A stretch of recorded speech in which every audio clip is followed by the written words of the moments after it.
Hello बच्चों, क्या मेरे बाबू ने खाना खाया? बाहर जाओ क्लास के। सुनाई नहीं दे रहा तुम्हें? क्लास के बाहर जाओ। कि sentence is not only the group of words but it also gives a proper sense. सभी आपका स्वागत करते हैं। ये ग्लोरियस कोचिंग ये आपका स्वागत करता है। और स्वागत कैसे? माला से, फूल से, डीजे से नहीं, ध्यान से। हेलो बच्चों, कैसे हो आप लोग? आज संडे है और संडे का दिन वेस्ट नहीं जाना चाहिए। ठीक है, दिन भर हमने मस्ती किया, मैंने भी किया है, क्यों नहीं करेंगे। मतलब मंडे टू सैटरडे एक तो पढ़ाओ, ठीक है। आप लोग के बीच में इतना मतलब कुछ से कुछ कमेंट आता है, चुप रहो, शांत रहो, नहीं पढ़ना है, क्लास के बाहर जाओ, यही चलता रहता है। लेकिन आज के दिन आदमी सोचता है कि बस शांति चाहिए। लेकिन शाम का टाइम है अभी और मैं आपके लिए एक लेक्चर रिकॉर्ड कर रहा हूँ। लास्ट क्लास में हमने क्या पढ़ा था? ग्रामर क्या है और उसके बाद पर्सन के बारे में पढ़ाया था। पर्सन क्या होता है आप मुझे बताओ। अब बता पाओगे नहीं तो कमेंट करना कि पर्सन क्या होता है। आखिर पर्सन हम क्यों पढ़ते हैं? I, we, he, she, it, they, you, फलाना ढिमकाना, वीरप्पन, प्रधानमंत्री जी, नरेंद्र मोदी जी, कार्तिक सर, राकेश सर, ये सब क्या हैं? कौन से पर्सन हैं? आपको ये मुझे कमेंट में बताना है। और आज हम लोग पढ़ेंगे सेंटेंस के बारे में। क्या होता है सेंटेंस, क्यों पढ़ना होता है सेंटेंस, इसके बारे में जानेंगे। कुछ टाइप हम सेंटेंस के पढ़ेंगे ताकि आगे आखिर हमें सीखना क्या है लैंग्वेज में। जो भी हमारे मन में चलता है, जो भी दिमाग में चलता है, जो भी मैसेज हमें देना होता है, हमें इस जीभ को हिलाना पड़ता है या फिर अपने हाथ को हिलाना पड़ता है, मतलब लिखना पड़ता है। अब लिखेंगे कैसे? सेंटेंस में आपको कुछ लिखना हो कि मेरा भारत महान है, तो आपने इसको सीखा हुआ है, आपने कहीं से ये जाना हुआ है कि सबसे पहले मेरा भारत होगा, मेरा भारत महान है, महान होगा, फिर है होगा, ये सीखा हुआ है आपने। जैसे यहाँ पे आपको एक सेंटेंस के थ्रू मैं समझाना चाहूँगा। जैसे कि मुझे भूख लगी है। ठीक है, अब आपके हिसाब से ये सेंटेंस सही लग रहा होगा, ठीक। लेकिन अगर मैं इसी में क्या करूँ, लगी भूख है मुझे, तो ये सेंटेंस में कुछ अंतर आपको दिख रहा होगा। अब बोल रहे होंगे सर ऊपर वाला ही ज़्यादा ठीक है, क्यों? ऐसा क्या है? ऐसा इसलिए है क्योंकि भाषा जो हिंदी आप जानते हो, वहाँ पे आप सुन रहे हो, डेली पढ़ रहे हो, तो वहाँ से आपको पता चल जाता है कि ये सही नहीं है। इसमें आप कर क्या रहे हो, दोनों में अंतर क्या है? ढंग से देखोगे आप तो जो सेंटेंस है उस सेंटेंस में बहुत सारे आप क्या यूज़ कर रहे हो? शब्दों का यूज़ कर रहे हो। मुझे भूख लगी है में लगी एक अलग शब्द है, भूख एक अलग शब्द है, मुझे एक अलग शब्द है एक अलग शब्द है। लेकिन उसी शब्द में आप बदलाव क्या कर दे रहे हो? है को यहाँ कर दे रहे हो, मुझे को यहाँ पे। मतलब कि शब्द वही है, शब्द वही है जो आप वाक्य में यूज़ कर रहे थे, लेकिन थोड़ा सा इधर उधर कर देने से इसका जो मतलब है या फिर आप जिस तरीके से कहना चाहते हो वो मतलब नहीं निकल रहा है। तो सेंटेंस को कब हम लोग अच्छी तरह बोल पाएंगे? क्या वर्ड के समूह को, मतलब वर्ड एक जगह आप रख दोगे तो उसको आप सेंटेंस कह दोगे क्या? कई जगह पे ये मैंने सुना है कि sentence is nothing but the group of words. Sentence जो है एक वर्ड का समूह है, तो वर्ड का समूह तो ये भी है, वर्ड का समूह तो ये भी है, तो क्या दोनों सेंटेंस है? एक और सेंटेंस यहाँ देखो, I am going to Patna. एक ये भी ग्रुप ऑफ वर्ड्स है, ठीक। और एक वर्ड लिख रहा हूं कि am Patna I to going. यहां पे तो आदमी नॉर्मल सा दिख रहा है, लेकिन यहां पे आदमी पागल घोषित हो जाएगा। नहीं होगा सर? यहां पे आदमी पागल घोषित हो जाएगा। क्योंकि यहाँ पे देखो कि वर्ड को किस तरीके से सजाया गया है। हमने कुछ रूल्स, कुछ नियम हमने उसको अपनाया हुआ है, जो ग्रामर में हम लोग पढ़ेंगे आगे जाके।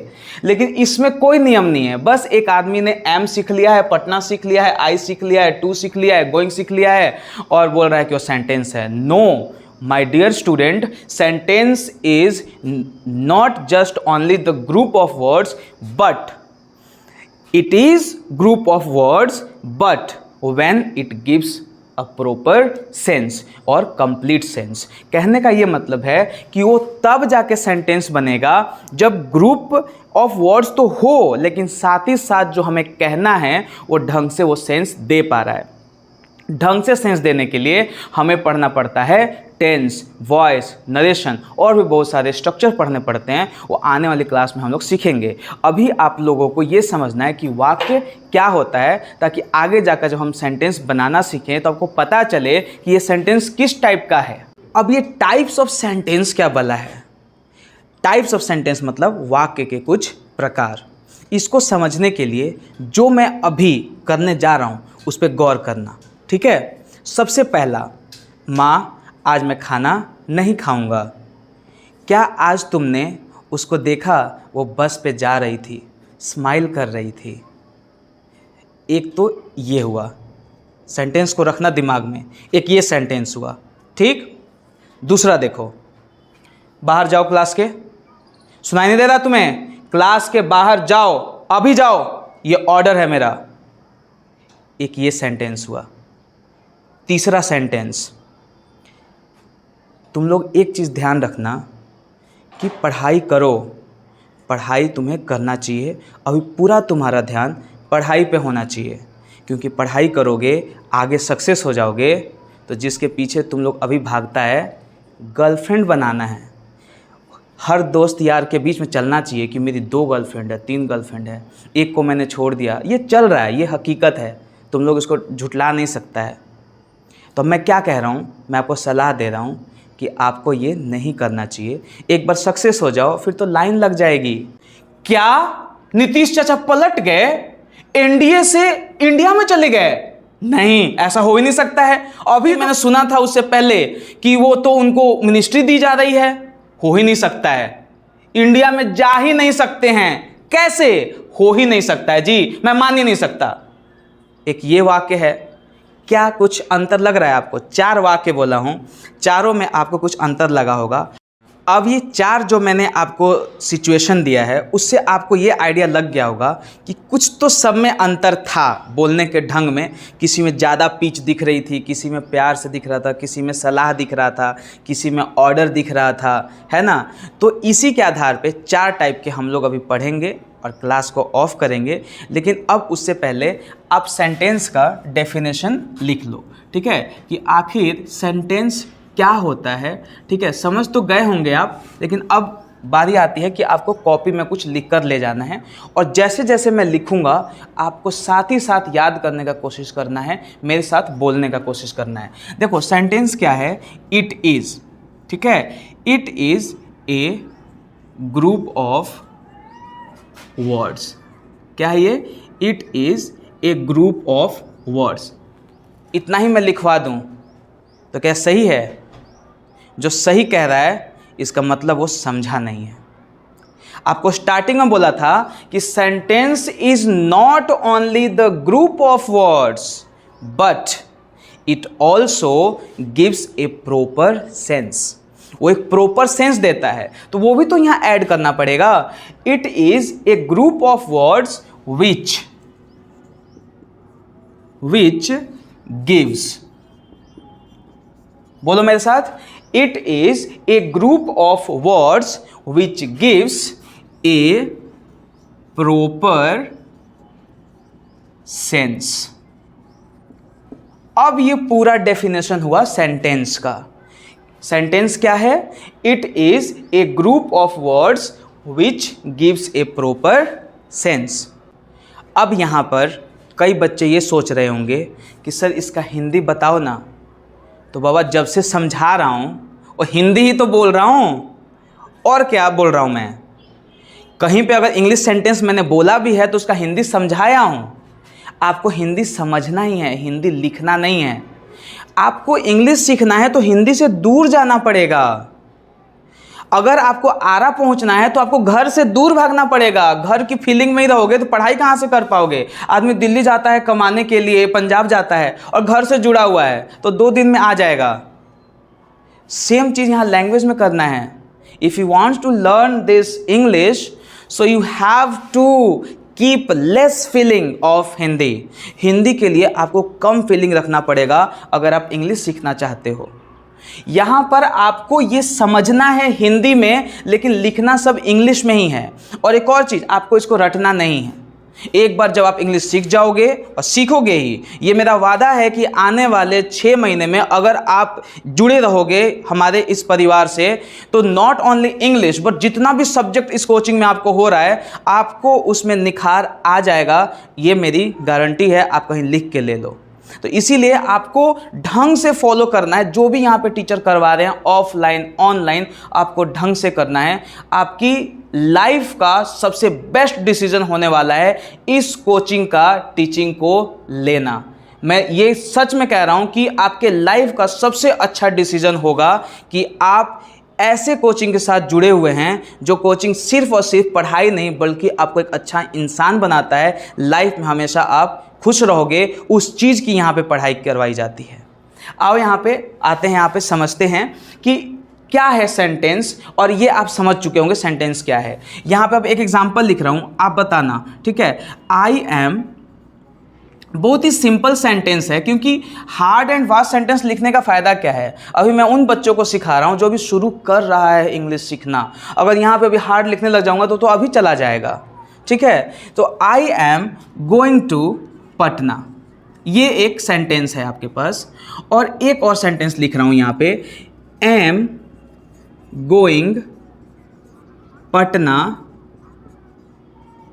आई टू, ठीक है। तो हंस रहे होंगे आप लोग। अगर मान लो ये सेंटेंस नहीं होता, मैं सीधा ये लिखता तो मास्टरवा पागल भाई का लिखता, यही बात हो जाती। लेकिन मास्टरवा इसे पागल नहीं थे, इसे मास्टरवा सिखावल चाहा था। ये सिखाना चाहता है कि यहाँ पे हमने ग्रामर का रूल जो है, ग्रामर के जो नियम हैं उसको हमने फॉलो किया हुआ है, जिसकी वजह से वो एक अच्छा सेंस दे पा रहा है। बट कि यहाँ पे आप देखो कि यहाँ पे ये ग्रुप ऑफ वर्ड्स, यहाँ पे सारे वर्ड्स मैंने यूज़ किए हुए हैं, देखो सारे वर्ड्स यूज़ किए हुए हैं, स्टिल ये गलत है क्योंकि ये प्रॉपर सेंस दे ही नहीं रहा है। तो ये हमारा परिभाषा है सेंटेंस का। एक बार और मेरे साथ आप बोलना, it is a group of words, it is a group of words which gives a proper sense. Which का मतलब क्या है, विच का मतलब यहाँ जो, मतलब कि यह एक क्या है, वर्ड का समूह है जो कि हमें क्या देता है, एक प्रॉपर सेंस देता है। सेंटेंस क्लियर हो गया। आपको कमेंट में एक बार मुझे टाइप करके देना है कि व्हाट इज सेंटेंस, ठीक है। आओ अब टाइप्स ऑफ सेंटेंस देखते हैं। टाइप्स ऑफ सेंटेंस पे अब आते हैं। Types of sentence, types of sentence, अभी आपको कुछ 4-5 सेंटेंस और 4-5 सिचुएशन आपको बताया था, उसी का टाइप्स ऑफ सेंटेंस में मैंने आपको बांटा हुआ है और आपको बताया भी था कि टाइप्स ऑफ सेंटेंस में जो अलग अलग तरीके से हम लोग जो बात करते हैं, जैसे कि पहला जो होता है उसको आप असर्टिव कहते हो, ठीक है। क्या बोलते हो, असर्टिव। असर्टिव बोलो या फिर डिक्लेरेटिव बोलो, असर्टिव बोलो या डिक्लेरेटिव बोलो या फिर एफर्मेटिव बोलो। ये जितना भी आपको ये लिखवा रहा हूँ ना असर्टिव, तो आने वाले टाइम में आपको ये याद करना पड़ेगा, या मिल जाता है वर्ड। जैसे एसर्ट, एसर्ट का मतलब ही होता है कि कुछ कहना, किसी को बताना। एसर्ट का मतलब ही होता है डिक्लेयर करना, मतलब किसी चीज़ को डिक्लेयर कर देना। जैसे कि जो बिहार गवर्नमेंट है उसने रिजल्ट को डिक्लेयर कर दिया है, तो वो क्या है, जनरल बातें में आती है ना, इसीलिए असर्टिव। आप कुछ बात बताते हो, जैसे कि आज मैं स्कूल जाना चाहता हूँ, तो ये आप असर्ट कर रहे हो, बता रहे हो। वैसे अफर्मेटिव, जिसमें आप स्वीकारते हो कि हाँ मैं आज आऊँगा। तो ये सारे सेंटेंस, ये जो 3 टाइप के हैं ना, ये सारे वो सेंटेंस है जो जनरल सेंटेंस है। आप देखना कि सुबह से अभी तक आप उठे हो ना, शाम हो चुकी है, तो आप ये देखना कि कितनी बार आपने क्वेश्चन पूछा है, बहुत कम। कितनी बारी आपने किसी को ऑर्डर दिया है, बहुत कम। कितनी बारी आपने किसी को सलाह दिया है सुबह से शाम तक, बहुत कम। लेकिन सबसे ज़्यादा क्या हुआ है, यही 3 चीज़ हुआ है। या तो आपने किसी को बताया है, या आपने कुछ डिक्लेयर कर दिया कि आज मैं खेलने नहीं आऊँगा, आज घर पे काम है, या तो डिक्लेयर कर दिया है, या फिर अफर्मेटिव जहाँ पे आपने किसी चीज़ को स्वीकार किया है। यही 3 चीज़ मैक्सिमम होता है, ठीक है। और मैक्सिमम आपका कन्वर्सेशन इसी में हो जाता है। तो इसको हम क्या बोलते हैं, जनरल स्टेटमेंट। इसको हम किस में डालते हैं, जनरल स्टेटमेंट। डेली लाइफ में जो हम लोग यूज़ करते हैं उसको हम लोग किस टाइप के सेंटेंस बोलते हैं, असर्टिव या डिक्लेरेटिव या एफर्मेटिव। एग्जाम्पल अगर मैं यहाँ पे लिखना चाहूँ तो सिंपल वही एग्जाम्पल लिख लो कि ही इज़ गोइंग होम। वो कहाँ जा रहा है, घर जा रहा है। आप नॉर्मल बता रहे हो, ठीक है। अब असर्टिव हो गया, ये पहला टाइप का सेंटेंस आपका खत्म हो गया। अब आप इसको पहचान पाओगे, लेकिन रुक जाओ, अभी नहीं। 3 टाइप के और हैं, जब कराऊंगा और फिर ना कुछ सेंटेंस दूंगा आपको, आप खुद बताओगे कि वो असर्टिव है, डिक्लेरेटिव है, अफर्मेटिव है, मतलब कि ये वाला सेंटेंस है जनरल स्टेटमेंट वाला, या फिर वो बाकी 3 जो है वो, ठीक है। अब ये हो गया। अब दूसरे टाइप का, सेकेंड टाइप का अब हम लोग पढ़ते हैं। सेकेंड टाइप सेंटेंस क्या है, इंटेरोगेटिव। अब जब आप बात करते हो तो आप क्या क्वेश्चन नहीं पूछते हो क्या, आपके हर बात में क्वेश्चन होता है, काहे, बात, क्या ऐसे होता है क्या, मतलब हर बात में क्वेश्चन तो पूछते ही हो, है ना, क्या है, क्यों है। तो इंटेरोगेटिव सेंटेंस, इंटेरोगेटिव का मतलब ही होता है इंटेरोगेट करना और क्वेश्चन पूछना। आपने देखा होगा कोई मूवी वगैरह आप लोग देखते होंगे जब, और कोई पुलिस अगर किसी को उठा कर लेकर जाती है तो वहाँ पे उसका इंटेरोगेशन होता है। इंटेरोगेशन का क्या मतलब होता है, पूछताछ करना। तो ये वर्ड सब जो मैं लिखवा रहा हूँ ना, ऐसा थोड़ी है कि रटना है कि टाइप्स ऑफ सेंटेंस बताओ बच्चे, तो असर्टिव, डिक्लेमेटिव, एक्सक्लेमेटरी, इंटरोगेटिव, इंपेरोमेटिव, ऐसे करता है सब। जब रट लेता है ना, बता दिया। अरे रटना नहीं है, तोता नहीं बनना है, ठीक है। आपको इंग्लिश सीखना है ना भाई, लैंग्वेज सीखना है, तो ढंग से समझो, मजा करके सीखो, हंसते हुए सीखो। रटना नहीं है, समझना है। ये वर्ड है तो वर्ड का मतलब तो होता है ना, तो इसका यही मतलब है इंटेरोगेट करना, पूछताछ करना। इसी को हम लोग इंटेरोगेटिव सेंटेंस बोलते हैं। तो उसी इंटेरोगेशन वर्ड से बना है क्या, इंटेरोगेटिव। ये एक एडजेक्टिव है, आगे जाके हम लोग पढ़ेंगे। इंटेरोगेटिव सेंटेंस, ऐसे बात करते हैं ना, सेंटेंस आपका नाउन हो गया, नाउन की जो विशेषता बताएगा वो एडजेक्टिव होता है, इंटेरोगेटिव होता है। आगे जाकर पढ़ेंगे, ज़्यादा नहीं डीप में घुसेंगे। डीप में घुसेंगे ना तो क्या होगा कि 2 रोटी खाने का मन करता है और मैं 8 रोटी खिला दूँ, उल्टी कर दोगे। तो सेम यहाँ पे है, जितना करा रहा हूँ उतना ही समझो, आगे तो बहुत कुछ अभी सीखना बाकी है। तो इंटेरोगेटिव में क्या करते हैं, आस्क करते हैं क्या, क्वेश्चन। इंटेरोगेटिव में, इंटेरोगेटिव क्या यूज होता है, टू आस्क क्वेश्चन। अब ढंग से देखो, थोड़ा सा दिमाग लगाना। जब क्वेश्चन आप पूछते हो, कितने टाइप के क्वेश्चंस होते हैं, थोड़ा सा दिमाग लगाओ। 3 तक गिनूंगा, 1, 2, 3। कमेंट में आप डालो कि आपने 2 टाइप का क्या सोचा। जो बच्चे पढ़ते होंगे उनको अब ध्यान आया होगा कि इंटेरोगेटिव जो है वो 2 टाइप से होता है। एक ऐसा आप क्वेश्चन पूछते हो जिसमें आंसर सिर्फ हाँ या ना में आता है। क्या मेरे बाबू ने खाना खाया, आंसर क्या आएगा, हाँ या ना। बाबू बोलेगी मैंने खाना नहीं खाया, तो क्यों नहीं खाया, खा लेती ना, 8 बज गया है, खा लेना चाहिए था, है ना, क्यों नहीं खाई। मतलब कि एक जगह पर है कि तुमने खाना खाया, हाँ या ना में आंसर आएगा। तुमने खाना क्यों नहीं खाया, उसमें तुम्हें एक्सप्लेन करना पड़ेगा। So there are 2 types of interrogative, one in which answer comes in the form of yes and no, and the other one in which we need to explain. एक में हमें हाँ या ना में आंसर देना होता है और एक में एक्सप्लेन करना होता है। अगर यस नो वाला मैं अगर यहाँ पे एग्जाम्पल लिखना चाहूँ तो मैं लिखूँगा कि are you fine, are you fine, क्या आप ठीक हो। तो यहाँ पे क्या आएगा, हाँ या ना। आप इसमें थोड़ी ना आंसर दोगे, आर यू फाइन में आप क्या आंसर दोगे, हाँ या ना, इसी में आंसर दोगे। एक्सप्लेन में अगर मैं यहाँ पे बोल दूँ, अगर एक्सप्लेन में अगर आप बोलो कि हाउ आर यू, तो इसमें आपको एक्सप्लेन करना पड़ेगा कि आप कैसे हो, तो आप बोलोगे आई एम फाइन। तो आप देखो कि इंटेरोगेटिव में दो टाइप का यस और नो। कोई पूछे कि इंटेरोगेटिव टाइप का सेंटेंस क्या है जी, तो इंटेरोगेशन जिसमें होता है, जिसमें हम क्वेश्चन पूछते हैं। सो आई होप कि आपको इस सेकेंड टाइप भी क्लियर हो चुका होगा। अब आते हैं थर्ड टाइप के सेंटेंस में। उफ, क्या यार, ये इस टाइप के सेंटेंस में आते हैं। कुछ काटा नहीं है मुझे, ये मत सोचना। इस ऐसे टाइप के सेंटेंस में आते हैं। ऐसा कौन सा टाइम है, चौंकने वाला, कुछ अलग टाइप का एक्सप्रेशन जिसमें आ जाता है। तो थर्ड टाइप का सेंटेंस क्या है, एक्सक्लामेटरी सेंटेंस। एक्सक्लामेटरी सेंटेंस, देखो एक्सक्लामेटरी, एक्सक्लेम करना, मतलब एक्सक्लेम में होता है कुछ ज़्यादा, मतलब फीलिंग देना। इंग्लिश का वर्ड का मतलब ही होता है एक्सक्लेम करना। तो एक्सक्लामेटरी सेंटेंस जिसमें चौंकने वाले की बात होगी, मतलब कि जिसमें आप लोग स्ट्रॉन्ग फीलिंग दिखाते हो। टू शो स्ट्रॉन्ग फीलिंग, ठीक है, क्या आप शो करते हो, स्ट्रॉन्ग फीलिंग को शो करते हो। जैसे कि अगर मैं यहाँ पे एग्जांपल एक लिखना चाहूँ तो क्या लिखूँगा, wow wow what a tasty samosa, what a tasty samosa. Samosa पसंद करते हो आप लोग? मैं भी खूब करता हूँ। समोसा अगर आप 2 खाते होंगे तो मैं 4 खाऊंगा। मोटू पतलू देखते हो आप लोग? मोटू का मैं मोटू हूँ, ठीक है, और पतलू भी है हमारी टीम में। आप कमेंट में बताना कि अगर हमारी टीम में मैं मोटू हूँ तो पतलू कौन है, ये आपको बताना है कमेंट में, ठीक है। देखता हूँ आप लोग समझ पाते हो कि नहीं।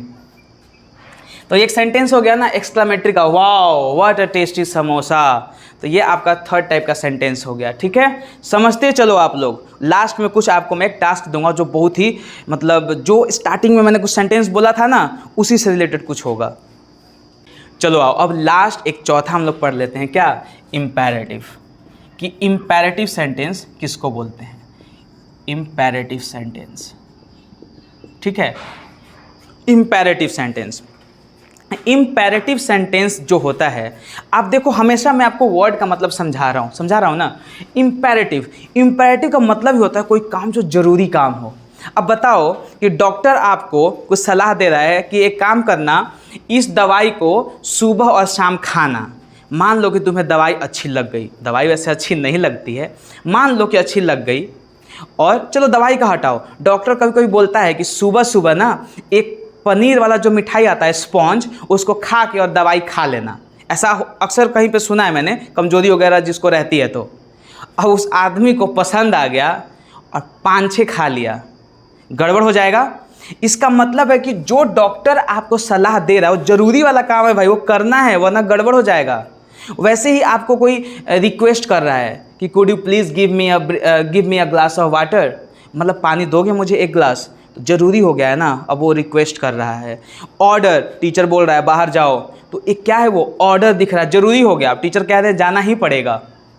तो इम्पेरेटिव में ज़रूरत वाली चीज़ें देखती हैं, जिसमें अक्सर हम लोग क्या क्या यूज़ करते हैं, एडवाइस, ठीक है, सलाह देते हैं। कभी कभी हम लोग क्या करते हैं, रिक्वेस्ट देते हैं, ठीक है, और या फिर ऑर्डर में ही आपका इंस्ट्रक्शन भी छुपा हुआ है, कि ऑर्डर में ही तो इंस्ट्रक्शन देते हो कि ये करो वो करो, ऑर्डर में ही छुपा रहता है।